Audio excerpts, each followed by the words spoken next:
Hi, I'm Stephanie. And I'm Justy. And together we're losing it. We both lost over 100 pounds by developing healthy habits. And I also had weight loss surgery and used a GLP-1 medication. And I used a GLP-1 medication and had skin removal surgery. We're really passionate about helping people learn to live a healthy lifestyle by sharing our experiences. But we're not doctors, so if you have questions, reach out to your medical team. And you may see our mascot Sancho pop up from time to time. And all three of us hope that you find our content useful.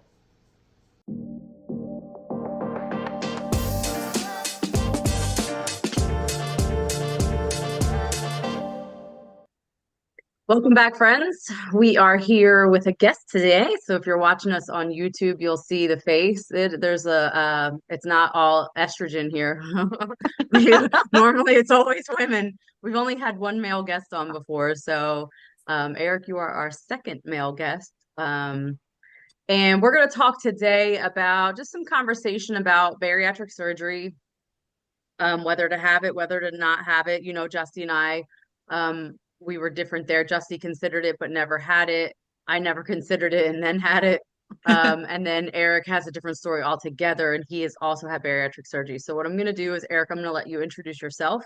You could just kind of let us know, when you had your surgery, where you're from, just little tidbits, and then we'll get into some conversation and what kind of surgery you had. Because honestly, I don't know that either. I'm a VSG gal. Okay. Yeah. So I'm Eric. I met these two on Instagram. So I'm trying to grow my page there. But I had R&Y surgery December 13th of 22. So I'm 2 years and 6 days out. Wow. Yeah. Happy surgery. Yeah.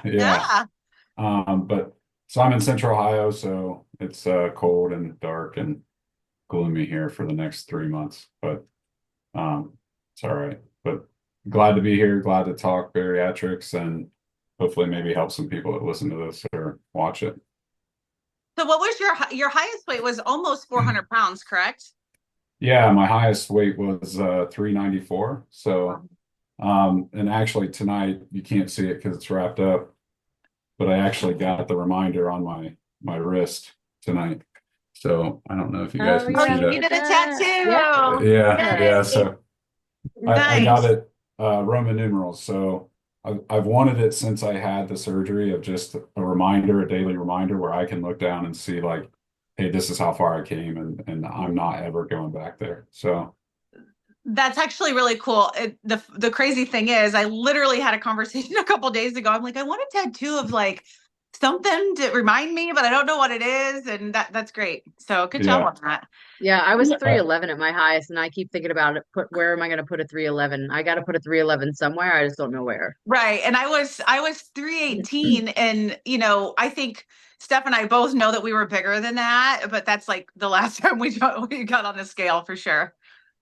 Yeah, that was my heaviest Good. recorded doctor weight. So the first time I ever went in for consultation. Yeah, I And saw so- the tail, and then I think I put it in the closet after that. So there's no telling what it actually went up to. I was like, you bad scale, you.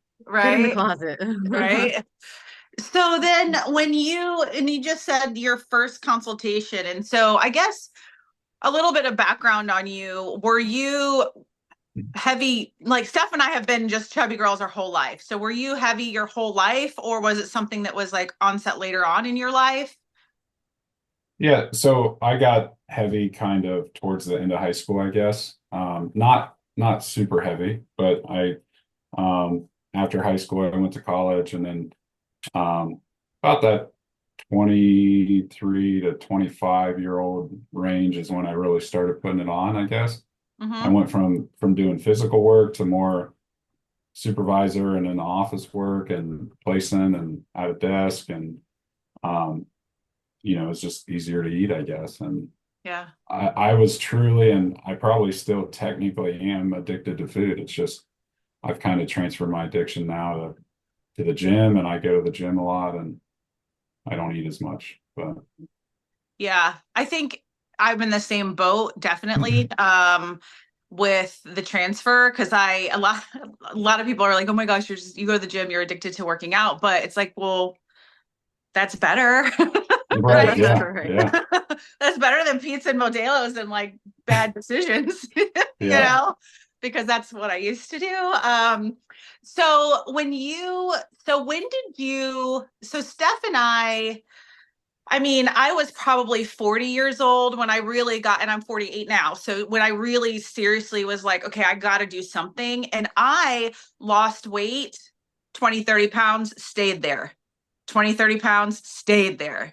20 pounds, stayed there. I never gained up and down like the yo-yo like Steph did. So Steph, And I was the opposite. I would yeah, lose 50 because I was like, I was all in. I'd lose 50. And then, you know, it was the all or nothing mindset where it was like, well, I fucked up. And next thing you know, it's like boom, boom, boom, boom, boom. And then I would be right back there and then another 10 pounds. And I'm like, here we go again. It seemed like I could lose it really easily. I was great at losing. 50 pounds was my number. I could lose yeah. 50 pounds like a champ. And then I would gain 60. And then I could lose 50. And then I would gain 50. And then I could lose 50. And I was like, man, this 50 pounds is the worst. So that was kind of that's how I worked. And then that's when finally one day I was like, I can't keep doing this. But And so Yeah. what was your journey as far Yeah. as kind of up until that point? So mine was kind of the same. Like mine was the yo-yo effect. Like I would bet if I had to bet money, I would bet I lost 1,000 pounds over my entire life just because, I could lose 75 to 100 pounds and be, right at 200 or 205 or 210. And then I'd gain it all back. And then once I started gaining, it's like the floodgates open, Mhm.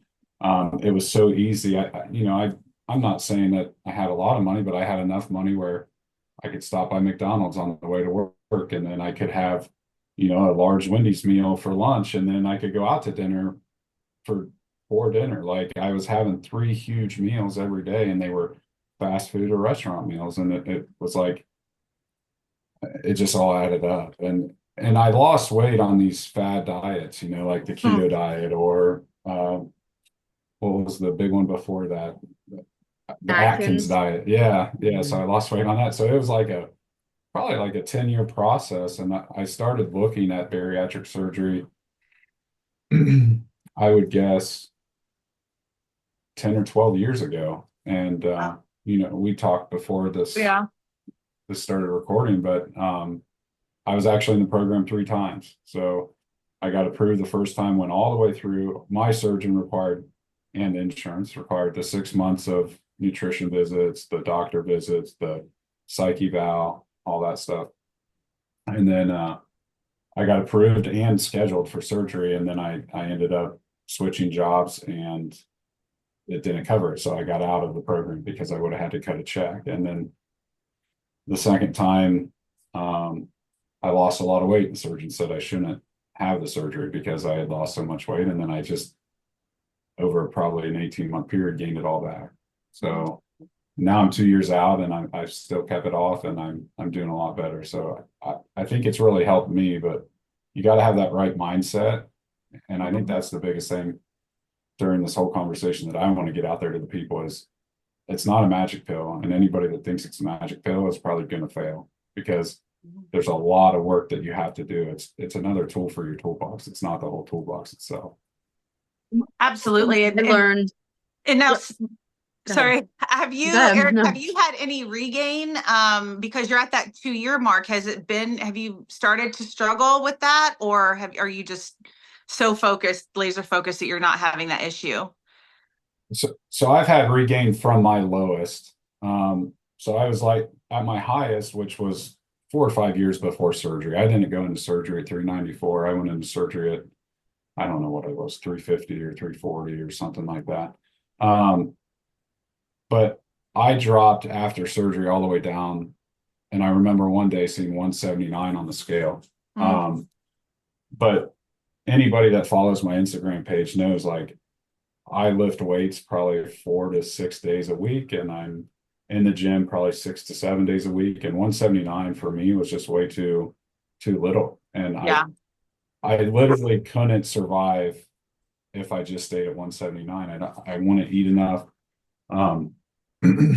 And so I'm back up, and I'm floating right in between like 200 to 205. And that's about the past 3 or 4 months I've been doing that.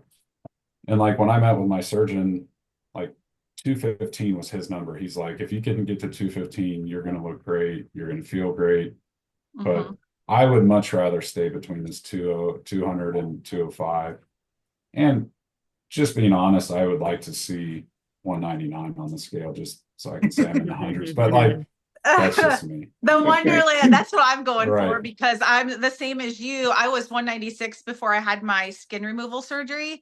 And now I've been like, well, depending, anywhere from 203 to 212 it's in a week because of my swelling, but I just want to be 199.9. Right. Yeah. Like I just want that one there. And but it, it'll happen. We'll get there for sure. But Yeah. for me, it's more important the muscle mass. So it's not fat that I'm, gaining as I've gained. Last year, I gained about 12 pounds, but 10 of it was muscle. And, that to me, as we get older, is more important than the number on the scale, right? Right. Yeah. Yeah. Yeah. And that's one thing that I kind of regret that I didn't do is I didn't do like a muscle scan or any type of body scan. I haven't done one ever in my life. And I wish I would have done one prior to surgery and then maybe every 6 months and just kind of see, because I'm sure my body's changed tremendously. Like I'm stronger than I ever have been. So Yeah. Yeah, I thought the same thing. And I've only recently done, this year was the first that I've ever done one. Justy just had one done Today. and I'm gonna do one. I actually need to schedule it because my gym does it for free once a month, and I think yours does it as well, Justy, right? Yeah. So Yeah. I'm gonna schedule one so I have something for the beginning of the year, because I do have some, which is our next podcast to record. I do have some goals that revolve around that I want to set. But just hearing you talk, I want to backtrack a little bit. Hearing you talk about that, the whole dieting and the yo-yo thing and whatnot. The thing that I didn't learn until well into, I'm a little over 4 years post-op. And it took me 2.5 years to hit maintenance. And that was also with the use of Manjaro or to hit my goal weight and then be in maintenance. That was also with 6 months of Manjaro that helped me cross the finish line, because I did have regain. I had regain after about a year and a half because I thought everything's great. I'm fine. I worked out, not anything like you do. I didn't go 5, 6 days a week. More so running, and things like that. A lot more cardio. But I did start having regain, and I was down like 180, and then I popped up to, I think I was up to 215 or so, something like that. I gained like 30-ish pounds, 40 pounds. Because I didn't, and this is why Atkins diet, it works for a time being. Keto diet, it works for a time being. It's just not a sustainable lifestyle. It's not something that you're going to do and if you do, then God bless you, but it's not something that you do for the rest of your life. And so the real magic is finding how to eat a balanced meals, how to eat without overeating, how to eat to your fullness cues, how to eat just properly and get the proper nutrition without having to cut foods out, without having to cut things like saying like, oh, I can't have carbs. Well, carbs are your body's main source of fuel, so you should have carbs, but it's how to eat the carbs properly, how to get the right ones. It's not having a king size Reese's. Instead, it's having, a quinoa bowl or something like that. I don't know, just throwing something out there, but that was the hardest thing to learn, especially me being a chef, to think to myself like, and Justin, from being in the restaurant industry, that like back in the day, I could pound a burger and fries like nobody's business. I'll still eat a burger and fries, but it's not a regular thing for me. Like I just ate a butternut squash, kale, quinoa mixture with some grilled chicken. In a million years, I never would have thought that would have been my dinner of choice. But it just is, Right, because right. it just sounded good, because it was balanced, it was colorful, it was pretty. It tasted good, because I can make food taste good. That's my life. That's my job. It's what I do. I can still make kale taste good. So it's just one of those things where it took me years. I'm 4 years post-op, and I would say that I didn't really get a full grasp on it until a good solid 3 years afterwards, that like how to eat properly and not just cut things out and say, I can't have this, I can't have that. And I think that's the key to like successfully maintaining it after you lose it. Well, Right. and also like the difference. So I did not have surgery, and the difference that I see in Steph and more people that I know in the bariatric community is that you were just like, you had surgery and you woke up the next day and you could not overeat, right? I still can. And so I had to slowly figure it out. That's the tool I chose, was me figuring it out. So I slowly figured it out. And so it was less harsh of a dramatic, it wasn't a dramatic change in my life. It was, okay, well, let's try to eat a half a pizza and 3 beers instead of a whole pizza and a 6-pack, right?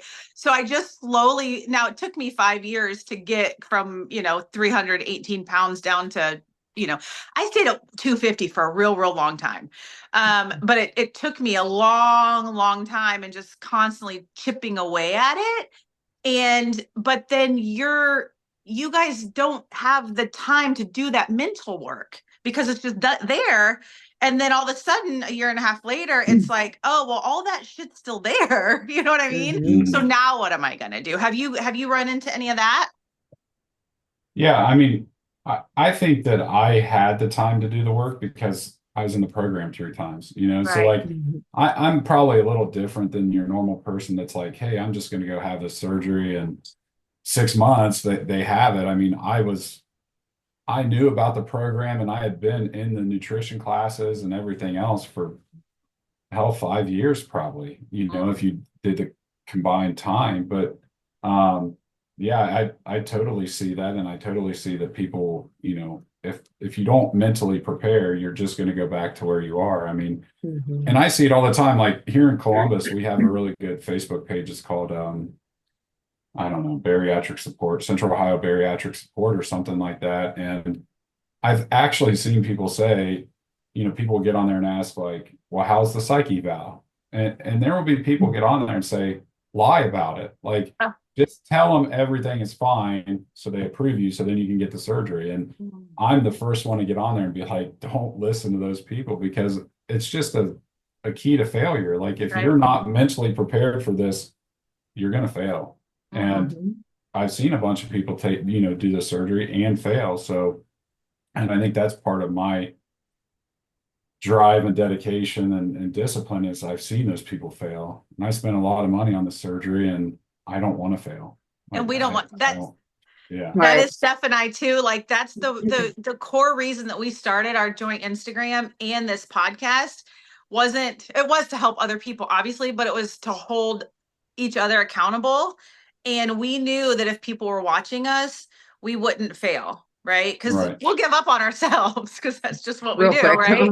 As We've been trained kind to do that for 40 some years. It's right, just people pleasing disappoint women. ourselves. We'll take care of everybody else except for us. But if people are watching, we're gonna kill it. And that's really just how this all started. And so Mhm. so when did you started your Instagram, which is Eric is losing, which you're not losing, you're totally kicking ass. Which is Yeah. funny because we're losing it and Eric is Right. losing. Like, Right. hello, duh. Yeah. Yeah. And This was meant to be right here. was Right. that was that the same kind of reason that you started your page? Was it more like why did you do it?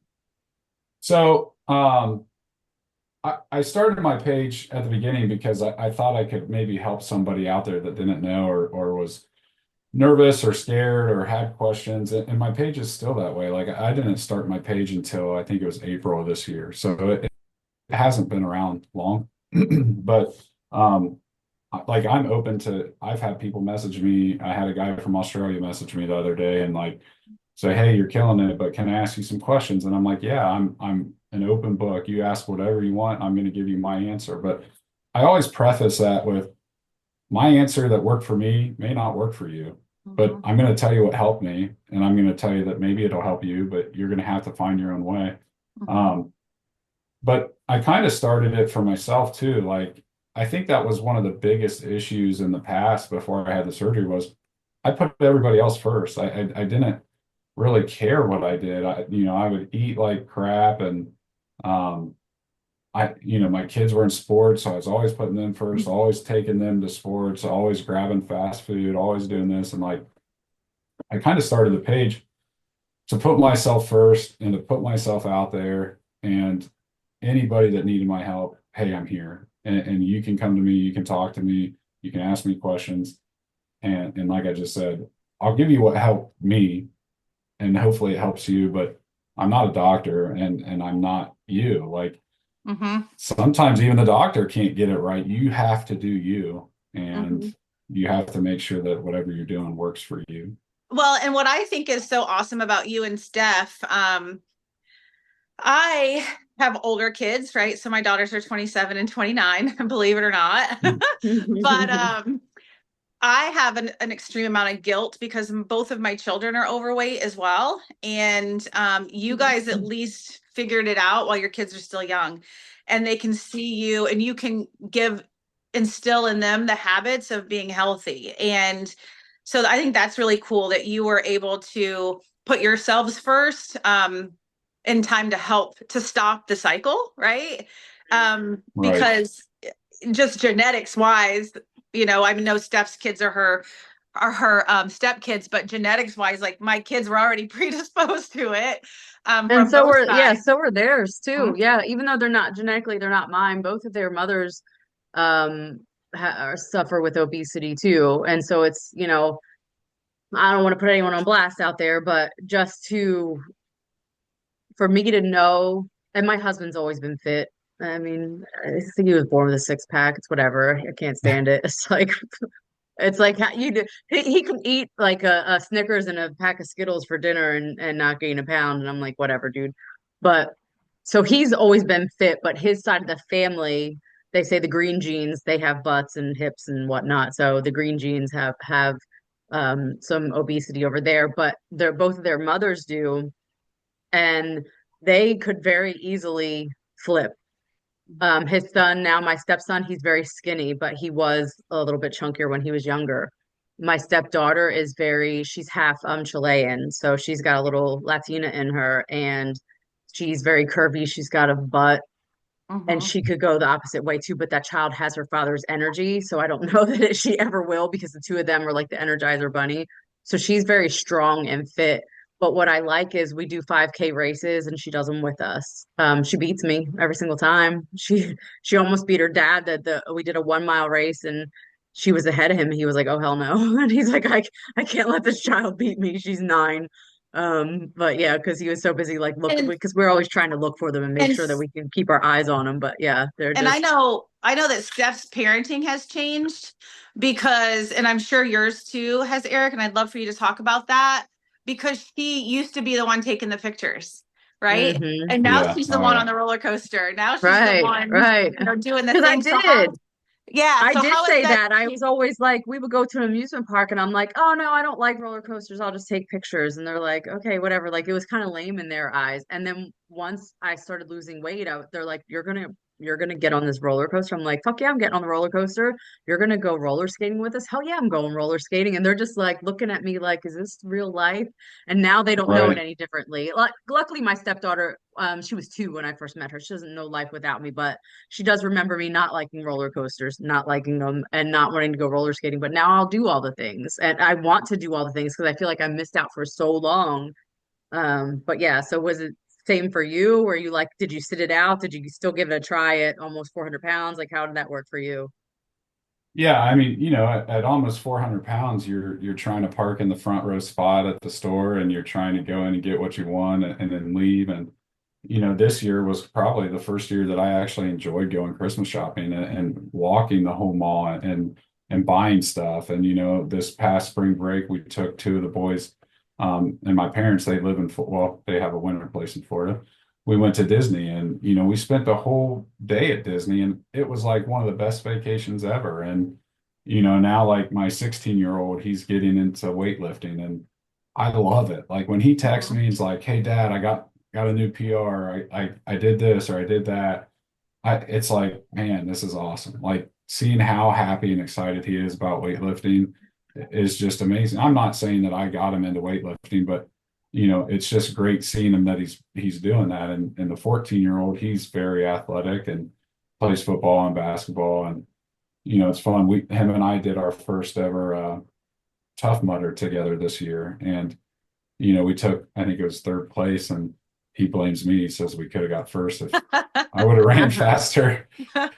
But and I'm like, yeah. that's great. Like, I think like I said, stopping the cycle, and especially for a man of fathers of young men, to show them that it's okay to get help, right? It's okay to be open about your story. It's okay to not hide your journey or your skin, or all of the things. I think that's pretty awesome that you've been able to do that. And again, I wish I would have been able to like figure that out and my kids younger in their life, but no, we are where we're at.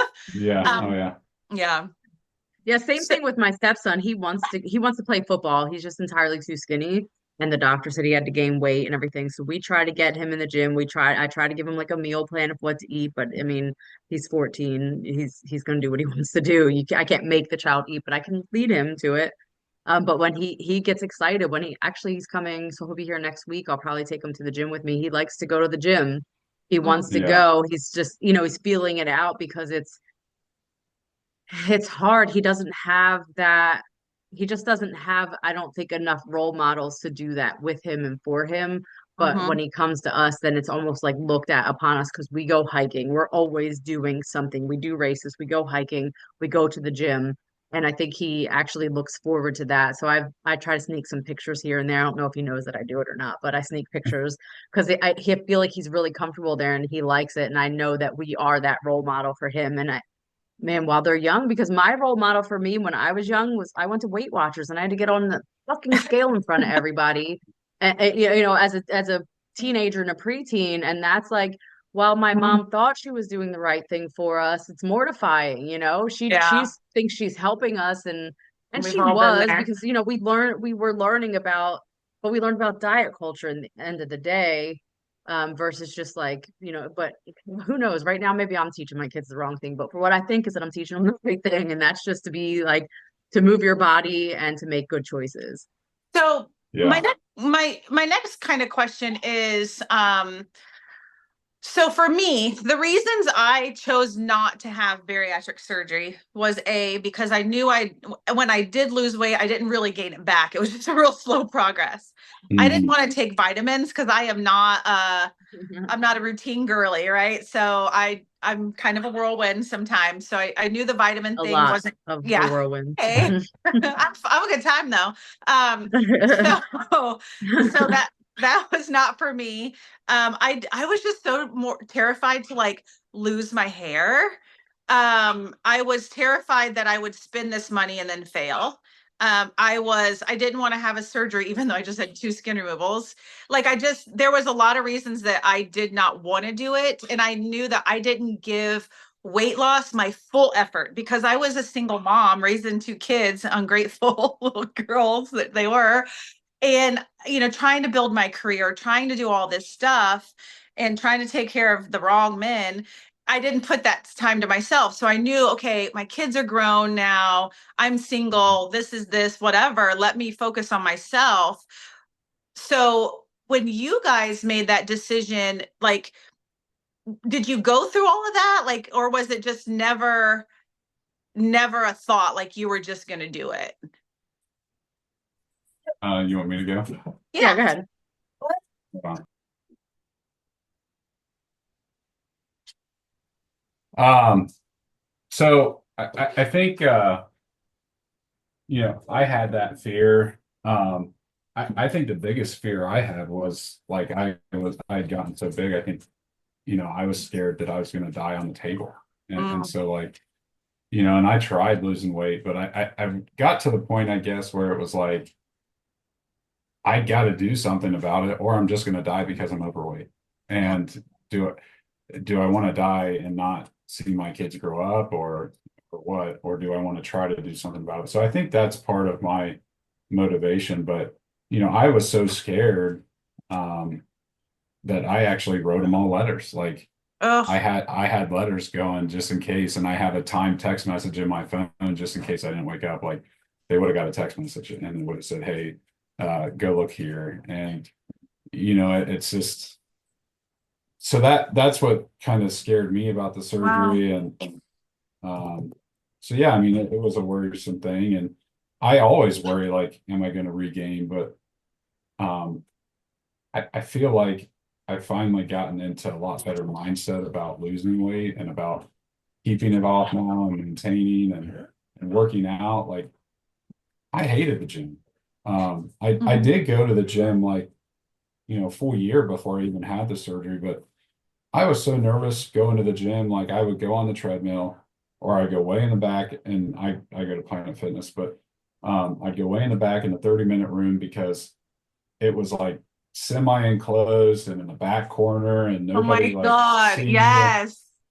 Uh, And I actually made that work though. I mean, there was nobody else in the 30-minute room. Who goes in the 30-minute room? Well, I did. So I made it work for me. I didn't mhm. do the minute of the steps or whatever it is, but I created sets and I created reps and I did each machine, and it may have taken 5 or 6 minutes per machine, but I didn't get in anybody's way and I made it work. Mhm. And it wasn't till about, oh, probably 3 months ago that I really got out into the main part of the gym. And, Oh, wow. I've been a member there for 4 years. Steph So, and I have the kind of same story with the gym. I mean, I remember sitting in the gym every day and just talking myself in, like just walk in, just go Mhm. in. And the gyms I went to had like girls' rooms, girls' areas, which Mine does, yeah. the machines are not built for a tall woman, but and the craziest thing is literally this morning I go bouncing into my gym, I high five my friend Caleb, I see my other friend, so and so, and I was just like, oh my God, like, it has changed so much because this is my place now. This is where I yeah. go to like start my day. And it used to be where I went and I felt ashamed. Like I felt Mhm. ashamed to be there when I was, 300 pounds walking on that treadmill because that's all I could do. And the men next to me were speaking in Spanish about my ass, but I could understand them porque hablo español. You know what I mean? So Yeah. it was like it's kind of crazy. And I think Steph has the same situation. Now, have you had like regrets at all? Mhm. Mhm. Uh, I I, wish I would have done it sooner, but I also don't know that I was prepared to do it sooner. So I'll give a little backtrack because Eric, I don't know if you know my full story, but like I said, I yo-yoed 50 pounds back and forth, right? And then it was the New Year's Eve of 2019 that I put the dress on. Me and my husband were going out, and I just felt like a stuffed sausage in glitter.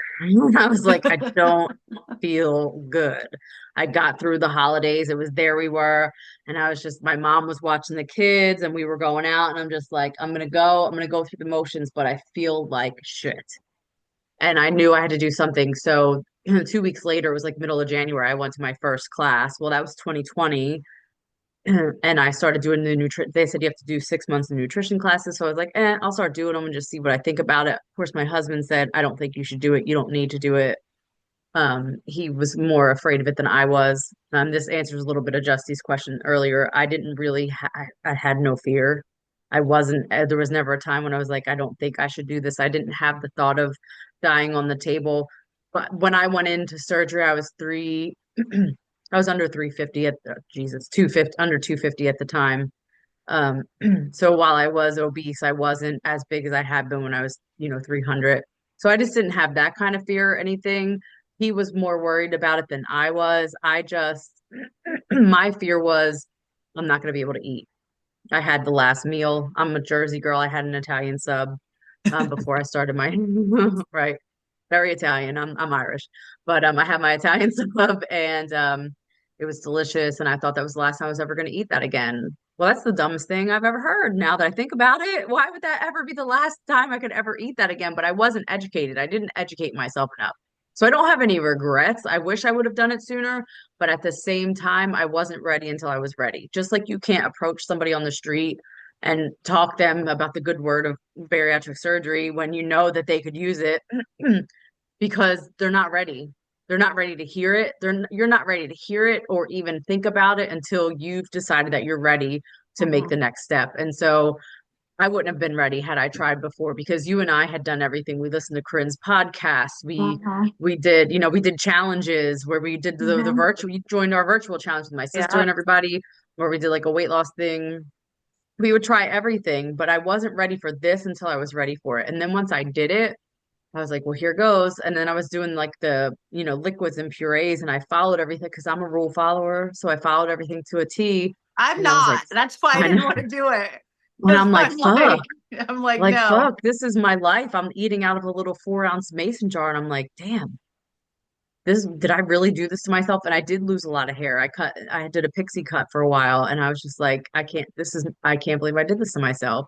But I was losing weight. So I was seeing results. So it kind of like my doubts and everything kind of balanced with each other as I was losing weight and starting to see a new shape and see a new me. And then, I started out of nowhere started running. I didn't think that was ever be me. Just as Justy knows, Yeah. I said I would never run unless someone was chasing me. Right. And then it just became a thing. And then you just find your way. I feel like you find what works for you. Running worked for me for a couple years, and it is still something that I'm going to get myself back into because we signed up to do another Ragnar this year or next year. So I kind of have to because I'm the captain of the team, no less. So I'll get back into it again. I do kind of miss it, but I really fell into a rhythm of doing strength classes at the gym. It's called Edge Fitness, and I love the classes there. I love going into the Edge Strong room and doing the Edge Strong classes. I love going into the other room and doing like body pump and whatnot or like strength development. That's where I love doing that, but I also kind of miss the competition and whatnot of running. So you start to find your way and then it all makes sense. And now here I am 4 years post-op maintaining for over a year now and finally found my way. And like I feel like I finally figured it out. Counting calories, not counting calories, like we've done Justy and I have done it Done it all. literally all together. Oh yeah. Literally We've all. done it all. Now, Eric, do you count calories at all? Or do you like what is your nutrition routine kind of like? So I don't anymore, but I did use that Bariatric app for a long, long That's what I time. use. Yeah. And I it's awesome. So I I love I that app. like I didn't want it. I didn't want to download it for months and years and everything else. I used MyFitnessPal, and then when MyFitnessPal started charging you for everything, I went to Bariatric or whatever it's called, and it was awesome. I don't really track now. I try to focus on eating protein, and like when I get back from the gym, I'll have a protein shake. Usually for breakfast, it's protein shake or it's like eggs and some type of meat. And then I just the rest of the day I kind of watch what I eat. I kind of try to focus on protein and I try to get enough of that in. And I don't really worry about carb counting because I work out enough. Like Yeah. the carbs I eat are going to be fine. But I did have regrets after surgery. One, I couldn't eat steak for like until about 3 months ago or 4 months ago. I And love steak. yeah, I do too. It's my favorite. And I actually told people like if I knew I wasn't going to be able to eat steak, I would have never had the surgery because that's like my staple. And what it was I ended up having a stricture after surgery. So my throat was narrow, my esophagus, and I could eat about 1 to 1.5 ounces of food, and then after that I throw it up. So I spent the first 6 months after surgery throwing up. My doctor telling me, well, that's what your body's supposed to do. It's telling you you're full. You got to listen to it. I'm like, you're telling me I can eat 3 ounces of food. I'm eating like an ounce and a half, and then I'm throwing everything up. And so finally they went in and seeing that it was extra small, so they took a balloon and widened my esophagus, which was nice. And I could finally eat a little bit more, and I didn't throw up every day, and it just felt amazing. So that was one regret, but I can now eat steak, which is good. Nice. And then I still really kind of have an aversion to bread. Like I haven't had a sandwich, like a hamburger on a bun, since before surgery. I don't know what it is, but bread just does not sit well with me. Like I can eat breaded things, but like a big piece of bread, I can't do it. So. Yeah, I can eat it, but I can't. Like it doesn't bother me, but I get full so fast. So I'll Yeah. get a burger with a bun. I'll take 2 bites of it and then I ditch the bun because I just want to taste the burger as it's meant to be. And then I get Right. rid of the bun and I eat the rest plain. But I kind of want to taste the bun. But when we make them here at home, I do it like Crunchwrap style in a wrap anyway, because I know I can't eat the whole thing.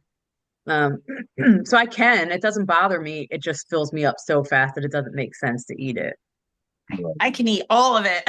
Yeah. And I do Well, because I have a bread factory. yeah, you two are like in the worst positions to have, this talk because you're chefs and you own bread factories and bakeries and Yeah. that's But got to the be thing extra is, if hard that we you're can around do it, right? Yes, If we that's Right. what can I'm do saying. it, Yeah.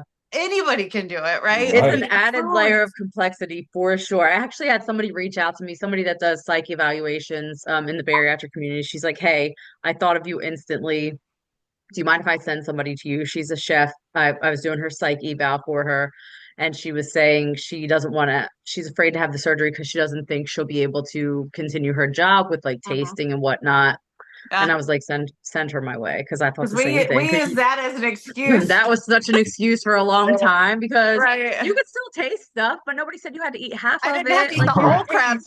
cake. Right, Yeah. exactly. Because Uh, where we worked before, we had to do what was called line check, Line and you check. went from the line from like every single ingredient, one end of the line to the other, right from the salad to the grill station.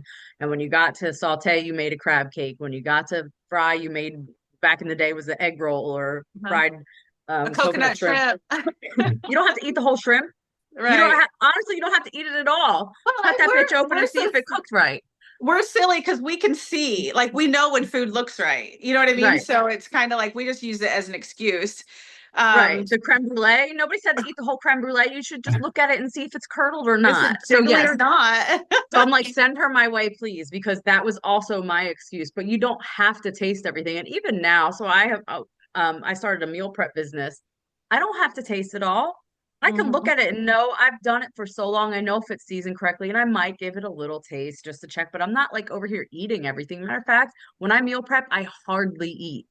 I hardly eat it all. And then when I'm done, I'm like, I don't want to eat any of this because I've just spent hours cooking it all. I don't want to eat it. So that's a total excuse for people. I mean, Yeah. granted, now when I'm working, a lot of it, I mostly work from home and I'll be working on like a build card for like this like burger that's, got all the toppings and fixins and fried onions and this and that. I'm like, man, that sounds really good. So it does fuck with your mind because you're looking at pictures of it and reading recipes and proofreading this and looking at that and you kind of like fantasizing about this burger. But at the end of the day, I don't have the Well, ingredients here to make and it, so and it's all good. I think Eric, you had said earlier that like you are a food addict. We are all three food Mhm. addicts, right? Oh yeah. Yeah.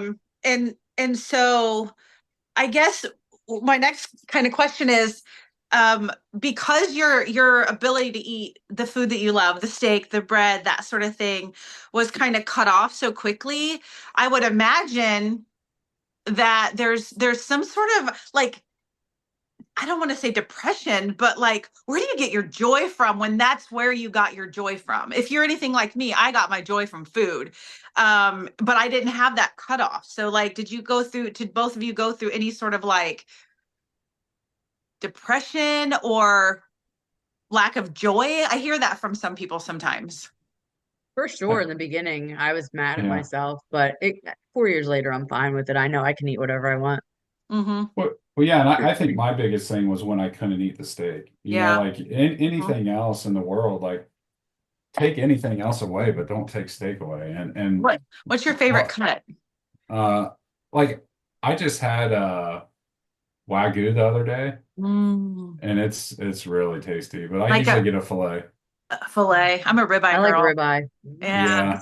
Yeah. Well, you two are in the food Medium business, rare. so that's Medium what I rare. get. Give it to Yeah. me, bloody. Yeah. I do like filet too, but it's just Yeah. a lot of meat. I don't know. Yeah. I like something about the ribeye with the marbling in The it. I like marbling. it. Mhm. That Right. rendered fat is delicious. Yeah. But anyway, um, so my other question was, I had a really good one that was in my head and now it's gone. Oh, you talked a little bit about transfer addiction, like how your addiction went from food to working out. Have you had any other issues with, I'm not asking if you're an addict, but like, did you have any other struggles or any other like transfers that were not good transfers, because obviously the gym is a good one, but like for me it's We like to shopping. shop. Yeah. Yeah. I like purses and shoes. Yeah. Nice. No, I mean, I didn't really have any that I can think of right now, but just like drinking, I used to drink quite a bit back in the day, and I'm not saying like I was your casual drinker, like Mhm. on the weekend I drink with buddies or do whatever, but now I can still drink, and typically when I do drink, it's an espresso martini or something vodka and water or something like that. But like one or two, and I'm good. Like any more than that, I'm gonna wake up and be pissed off when I wake up in the morning because I'm gonna feel like crap going to the gym. So, and I would prefer to go to the gym over drinking. So, Yeah. Steph gets drunk real quick. She's like, Oh yeah. I'm Super cheap I'm dates. always one, Oh, yeah. sometimes two, never three girl, and she gets drunk like But then I goofy, get and then sober she really sobers fast up. too. Yeah, Mhm. it's so Yeah. crazy.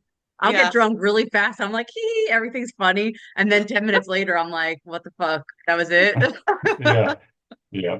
Well, and they say that's part of it. Like that's part of bariatric surgery, and that's why people sometimes get alcoholism, because they drink, and then they can sober up in an hour, and then they keep drinking. So My niece and- actually died 2 years ago. She had bariatric surgery and she was an alcoholic, and she died at 46 of liver everything failure. So yeah. so it is real. It is out there. Yeah. She's like what you said though. She lied during her psych eval. You know what I mean? That So psych eval is bullshit, and Right. everybody knows it though, because even Laura Grabo said it when we had her on here. Like several people, I think we've had a couple of guests that have said it. Like they will do whatever they have to do just to pass people through. Like they'll, yeah, sure, okay, great, yeah, you passed. And even for me, when I had my psych eval, the only thing that he was holding back on was because I lied about my weight. So I'm a COVID bariatric patient, so we went all on online visits. Well, every time I was typing a lower and lower weight. Meanwhile, I was gaining weight. So then when I had to go in for the actual Liar. in-person, I know. I was like, I knew I could lose the weight before the surgery. I'm like, I can get this off before the surgery. It's whatever. Because I know I'm a champ at losing it, right? When I Right. need to get like a chunk taken off. And then when I went in, I didn't realize they were going to weigh me for my psych evaluation. I was like, I thought I was talking to the damn psych, guy, but they You got weighed me. caught. The I know, universe I got always caught, catches and you. he was like, listen, he's like, why, what happened here? And I'm just like, I don't know. He was like, Yeah. well, he's like, I can tell you if you don't turn it around, I'm not going to pass you. And I was like, okay. But like, otherwise, he even said, he's like, you're pretty boring. Like, I don't have any crazy like past drama or anything. Like, there's nothing crazy going on. I just lied about my weight because I like to eat. So. Yeah. Yeah. The other excuse that I hear people, whether it's weight loss, just weight loss in general, and actually my own child has told me this. She's like, well, I don't want to lose the weight and have all the extra skin. Right. Mhm. So let's talk about that, because that's a thing. Right. Oh yeah. Yeah. So I think that's an excuse too, though. It's just an excuse. it's an It's a yet excuse. another excuse. I Mhm. know somebody that I know who could stand from having surgery said that she told me not to have, the only person that told me not to have it when I had mine, which I wouldn't have taken her advice from her if anyway. So there's that. But her thing was, I have a child and I need to live for my child. I was like, well, the best thing you can do to live for your child is to actually continue Lose to live weight. for your child and lose the Yeah. weight. And you're not going to die on the table. Well, you could, anybody can. Let's be real. Mhm. Anytime you go under, you can. It's not the reality. The statistics will show you that you're more likely to die from having your gallbladder removed than you are from having bariatric surgery. So, I had that too. me Yeah. too. Yeah, so did Steph. I didn't, Yeah. but so did Steph. That's funny. So when you Mhm. lost weight the first time, Eric, because you said you've lost, up and down 100 pounds, did the skin get worse, like as the more times you lost it, I guess, because it got stretched out and then shrink and then stretched out and then shrink, or was it pretty much the same? That's a good question. I don't know that it got worse. Mhm. But I mean, that's the worst part of my body right now is my stomach.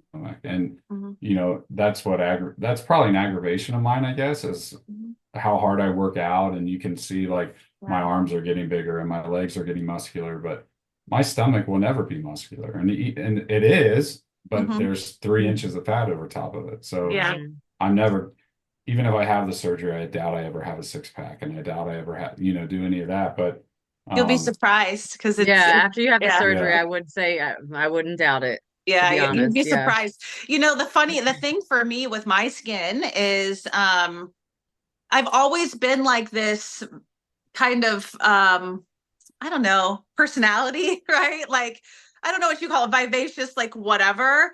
But I never felt like my body and my personality matched. Like my body hindered my confidence, the skin hindered my confidence, my sexual confidence, it hindered me thinking I was valuable. I mean, there was so much behind just loose skin, and I thought when I lost the weight that I would be better. And then here's the skin. So I did all this work to lose this weight, and now I still feel deformed, and I still feel like I'm not who I'm supposed to be. And I'm telling you, the skin removal surgery just, now I feel like I am who I am, if that makes sense. Yeah. Yeah. I Yeah. mean, Mine's more so for clothing, for like I don't feel, and then maybe it's different. I've been married for a You're while, so married. maybe I know maybe it's different for me, but and he doesn't care. He's just like whatever. Like the other day, I was in the mirror and I lifted my arms up doing something in my hair and I didn't have any clothes on, and I was like, "Holy shit, there's like abs there." He's like, "Yes, Steph." He's like, "What the hell do you think you work out?" And I'm like, "Right, but like I didn't know that they were there." But when I lifted up, it pulled the skin, and I was like, "Oh, and he's like, "What the hell?" But yeah, like he's never once, like his thing was don't have the surgery because like he was scared for me. And mine was like, Mhm. no, I'm gonna have the surgery anyway. And he was like, yeah, you're gonna do whatever you want. So let me just go along with it. But yeah, there's abs under there. You just have to move in a certain way to see them. But if the skin But was gone, they would for sure be there for without a me, doubt. the yeah. skin was really depressing. And Steph doesn't have that issue that I have. And I don't know if it's because she's single or not single or whatever. But for me, it was so I don't know. It just made me it just pissed me off. It just Yeah. fucking pissed me I off. just The hate that skin like these fucking arms pissed won't me fit. off. I can I'm a medium until you get to the arms, and this is Yeah. large, and I have to wear Right. large to cover this. It's this and my thighs. Those are the But I two, would like take the skin over the fat any day. absolutely Oh yeah. 1000%. Yeah. Yeah. And now I have the scars, and I was self-conscious about my scars for a little while, and now I'm like, I love these bitches. I mean, they're part of me, they're part of my journey. I think they're beautiful. And I wish I would have, now that I'm on the other side of skin removal surgery, I was so focused on my skin. When I come across people now, especially at the bariatric retreat that we were at, there was a lot of women with a lot of skin, but I didn't even notice it. And if we just realize that people don't fucking care, like, Right. That's we what Right. don't high-waisted notice leggings are it. for. I tuck that shit in. You know that dress Yeah. I wore to the wedding I went to a couple week or so ago? Mhm. I put some Spanx on under it. I was like, it's like that skin's not even there. Yeah. I Right. looked flat. I Yeah. was like, look at that. But I'm No sure skin for removal. you, Eric, it's the same, like at the beach or, whatever, taking off your shirt. I'm sure it's hard. Yeah. Oh yeah. Like that's at the pool, I would say is the biggest thing, like getting into the pool or something. I've always, my whole entire life, wore a shirt. Mhm. And, Mhm. up until this Mhm. last summer, there was a couple times I actually took it off and got in the water. But like as soon as I Yay. take it off, I got to get in the water and I got to Yeah. have the water up to here. Yeah. And it's like, Yeah. come on, man, it's not that big a deal. But the biggest pet peeve or the biggest aggravation for me with the loose skin is the gym. And Mhm. I wear compression shirts every time I go to the gym. Well, I only have two, so it's like I'm doing laundry every second day. But Mhm. when you're running on the treadmill, and I hate to sound gross about it, but you got that skin flapping and it's like hitting. Mhm. It's like I can't handle that. I can't Mhm. I stand say it. it's I can't. cheering for me. Yeah. Like, Well, yeah. Or oh. like doing like mountain climbers. I remember doing mountain Right. climbers. I'm like, I'm just kicking this shit all over the place. Yeah. Yeah. So I will not go to the gym without a compression shirt. Like I just I refuse. Mhm. And I need more, but I've had these two so long I don't even know what size they are. So it's like Yeah. that's an excuse. I haven't ordered more because I don't know what size these are. Well, you need to order yourself some for Christmas Oh, yeah. because you deserve it, right? Right. So let Just me hopefully they backtrack. I fit. don't think, oh, go ahead. Sorry. No, you're good. Oh, I was gonna ask, I don't think because we've now been to a couple, but have you been to any like local meetups or like I don't think you've been to any retreats because I've been to the last several or like Just Be You awards or anything like that. Have you gone to any kind of like bariatric type meetup events or anything? No, and I really didn't know about them up until, well, really when I started my page, but um I did see the one where it was in San Diego Yeah. like a month ago or something Yeah. like that. Yeah. Yeah, So that was I retreat. found out about that one way too late, but I would have loved to go to that one. And then the awards are in where, like St. Louis or something St. like Louis, yeah, Yeah. that. we're gonna go to that. Yeah. I got a So I little thought, I'll be I'm involved in one way or another. That's all I can say. Yeah. So I'll yeah, be I'm a presenter. And our friend Benny is actually going too, and he had bariatric RNY, surgery. He yeah. used to weigh almost 400 pounds. He's a flight attendant now.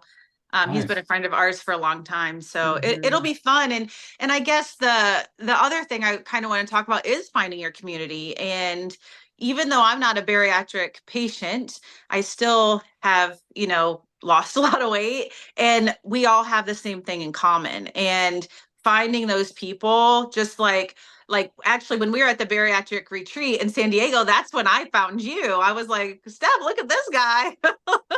I won't tell you what I said, but and that's kind of how that started. And it's Can't take just her about anywhere. it's about building a community of people. And I just I think that's really important. And so when people are having this surgery, if you think you can do it on your own, I'm not saying you can't, but why? There's It's so so much much out better there. when you can be surrounded. And what a great community, because here's the thing, and I've seen it from so many people. You will get more applause and celebration and pats on the back and congratulations from complete fucking strangers than you Rangers. might from the person that's sitting right next to you. Mm-hmm. Because Oh they've yeah. known you your whole life and maybe they're jealous or they just don't approve or whatever the case. And then somebody you don't know is like big up in you. And it's just like, these are my people. Mm-hmm. These are my people. And I went Mm-hmm. to a retreat. The first one I did was Orlando 3 years ago. And when I went to that first one, I said, I will never miss one again. To the point where last year I skipped my free Alaska trip because it was at the same exact time to go to retreat because I was like, it's a promise I made to myself that no matter what, I was always going to go. And then Justy and I went to the JBY Awards last Last year year. in Mm-hmm. DC. That was her first event, and that's where she got to kind of dip her toe into meeting people. It can get clicky. Sometimes it gets a little clicky. But That's it's why we're whatever. bringing our There's own people with us so we right. can. Yeah, you got to bring Yeah. your own clique then. Yeah. But it's just like, and that's why, and I know you being from Ohio, there's a Ohio Bariatric Society has regional chapters as well, and the Ohio one is pretty active. Like they've had like some Thanksgiving, like Friendsgiving get-togethers and whatnot. But I know that there's some folks out there that are fairly active, so I wasn't sure if you'd done like anything like that. But I always recommend it to people. I know Justy asked this question a while ago, but I'll tap into it a bit. I started my page before I had surgery because I was doing the Facebook thing, which is like pure hell. And my sister was Mhm. like, Steph, stop with Facebook. She's like, Instagram is a way better community for all kinds of things. So I dipped my toe into the Instagram community. I never used it before. And I started my page. She came up with my name for me, Steph the Shrinking Chef. I'm not that clever. And it just kind of took off from there. And I started meeting people, and I just friended everybody that looked like they were losing weight or lost weight or going to have surgery or VSG was in their name or RNY was in their name. I friended them all. And I just started following everybody. So mine was probably 2 months or so, I'd say, before I started, before I had my surgery that I started the page, and it just kind of took off. And I like wrap my arms around the community. I would not be sitting here today at maintenance for over a year had I not found this community. Like it's that Yeah. important to me. So that's why I bring it up because I'm that passionate about it. So this awards show, tell me a little bit about it. Like, is it just an award show or do they have other things? Because like I had thought about, well, maybe I should try to go to that, but then it's like, if it's just awards, I don't want to go sit and watch people get awards. Like, I mean, that's the big like Mhm. thing that leads up to it, but there are workouts Mhm. led by do you know or do you follow My Weight is History Rob, Jersey Dad Rob? If not, you need Maybe. to follow him. We had him Yeah. on here before too, but he was very similar. His story is similar. Over 400 pounds. He's a history teacher, which is where my weight is history comes into play. He lives about 45 minutes from me, yet I only see him out of state. And he was a big fan of fast food. He started saving money. He actually got himself out of debt and lost weight all at the same time because he took his fast food money and started putting it away. And he Oh, took all the nice. money he saved on eating Yeah. fast food, and then he built himself a home gym. And then, now he's got his own business. He's a bariatric coach. He's Busy Bariatrics is his coaching. Busy, and so it's like the Busy Bee bariatric thing. But he's great. What an epic man in this community. We had him on a Yeah. little over a year ago. He typically hosts the award show, but there's something, even if it was just the awards, there's It's something something about about, meeting the people. yes, yes. But Yeah. there's more than that. I would say being from the outside looking in, not, just kind of an extra, because I'm not in it as much. The bariatric retreat had more like workshops and more kind of structured things. And the awards is more like, let's just get together, have a good time, meet people, what have you. So they're both beneficial. Yeah. Right. You wouldn't be, disappointed by any of them. So, They have so yeah, workouts and stuff planned. They yeah, have it's a whole weekend. Like we started out with I did a sound bath yoga at the award show last year for that weekend. I started out with the sound bath yoga and then some other things, but everybody kind of gets together. We were in DC, so we'd like we walk to go walked have a and group of like 12 of us explored. walk to go have lunch. Yes. We just Oh, explored the nice. city together, and everybody's kind of in the same hotel, or some people talk about there's a group of people in the presenters, because I'm in the presenters chat, that are talking about like maybe getting an Airbnb together. So it's just kind of like, I don't know. It's just like getting together with a bunch of your buddies. Like you've never met them before, but that's But you okay have because that you've met thing. them. And Right. and it's like, for me, I struggle with friends and dating because these people don't understand what I went through. And it's, you have to explain over and over that, this is why I'm not going to go out and drink all night or go out and eat and do this. This is why I wake up at 6 in the morning, 5:30, and wake out every day. And it's boring. But it's my Yeah. life, right? And so to have just connections with people, I've made Kim, and we've just made so many friends through going to these that we talk to Mhm. on a daily, weekly basis, that it's just a really good thing. Yeah, it's not just bariatric patients. So Kim, do you know Kim Tirapelli, active bariatric dietitian? We I had think her on so. here too. Yeah, she's Yeah. like our BFF now. Yeah. And Jeannie Boyer, she's another bariatric dietitian. Like there are BFFs, even though they're part of the bariatric world, but they're in the dietitian realm. But Yeah. when we go to events, we're like, oh, where's Jeannie? Where's Kim? Like we seek them out now at events. Yeah. It's just like a reunion of sorts. I don't know how to explain it, but um, the award show is a good time. It just represents people. There's so many emotions in the room. There's Mhm. people. It's just And like and I think men you're need to be celebrating everything you've gone through. represented. Men need Yes. to be represented because you guys have this, I don't know what it is. It's like, well, you're men. And so it's Mhm. like, Right. the macho, I don't need help. I'm just a big It's a guy. Like stigma. Yeah. it's okay. Like that needs to be broken down. They do And men's panels, like Retreat does a men's panel. That they actually I want to say it was after the last award show, they did like a men's calendar, I think it was. oh, hey, Yeah, I I'd know. I'd Yeah, buy right. that if you were in there. So yeah, it's pretty interesting though. It's just an interesting community, and the more connected that you get, but there's some really great people, and it's a part of my life for the rest of my life. It's as corny as it sounds. I drank the Kool-Aid and I'm still drinking. It's sugar-free Kool-Aid, but I'm drinking Yeah. it. Yeah. Yeah. Yeah. So I would like to go to at least a retreat next year and kind of see it it's and in New meet people Orleans. and New oh, Orleans, nice. yeah. Yeah. Yeah. Yeah. Yeah. Yeah. So anyway, so we got off subject, but that's Yeah, okay because sorry. that's what we do. I get very passionate about it. Sorry.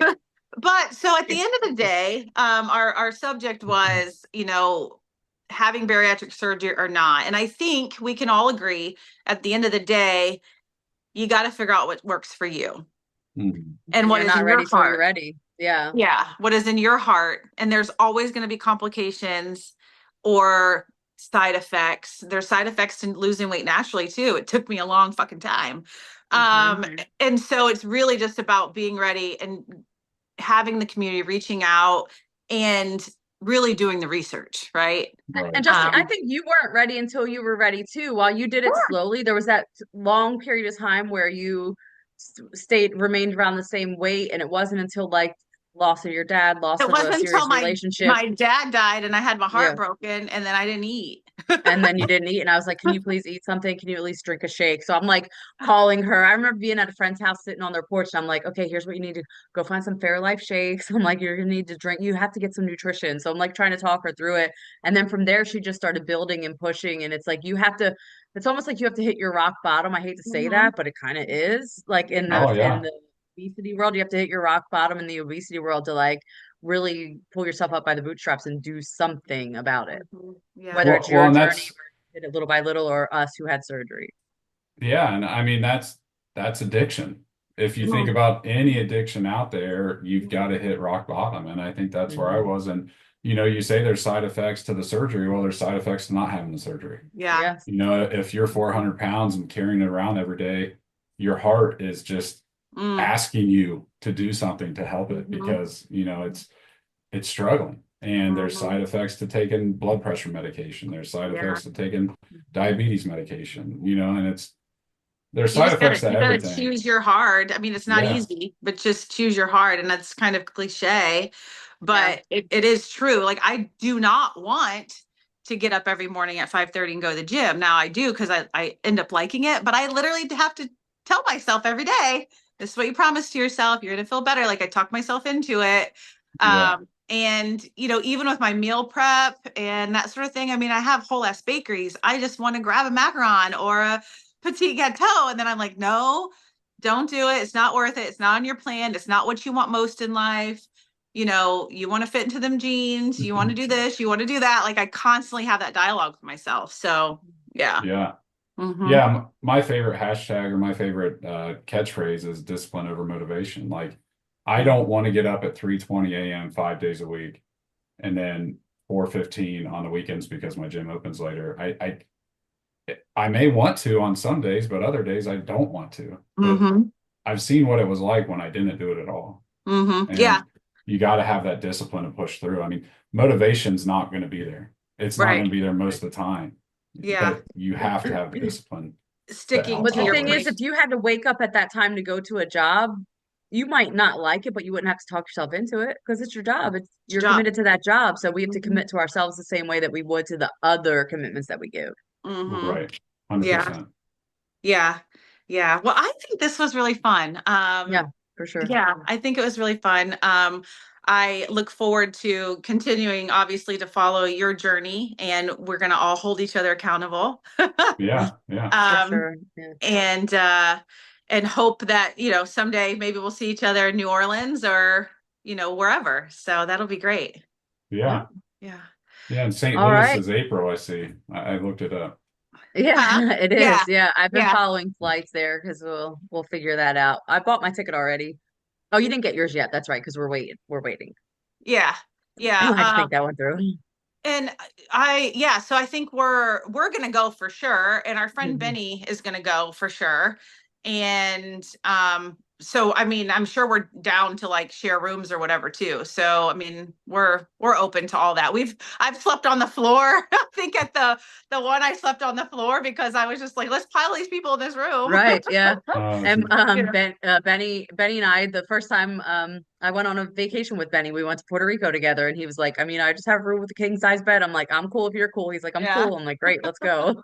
So it's whatever. We just want to go have a good time. So but anyway, so this was great. Hopefully we can do this again. I'm sure there's plenty of subjects we could probably talk for hours and get off onto a bunch of different subjects, but I thank you. We are so proud of you. What we all have done is not easy, and it's really something that we should be proud of. And so helping each other, helping other people, I think is all of our missions and goals. And so I think this is great. Oh, well, thanks for having me. I really appreciate it. It was absolutely. Good. Yeah. Awesome. And well, we you guys finished have before 9. Yeah. Oh, did we? Is it? Oh, good job. 8:55. Oh yeah, we're gonna get you to bed on All time. right, Perfect. all right. All right. Well, anyway, we will see you guys next time. Yeah, see you next time. Thanks. Bye. Bye.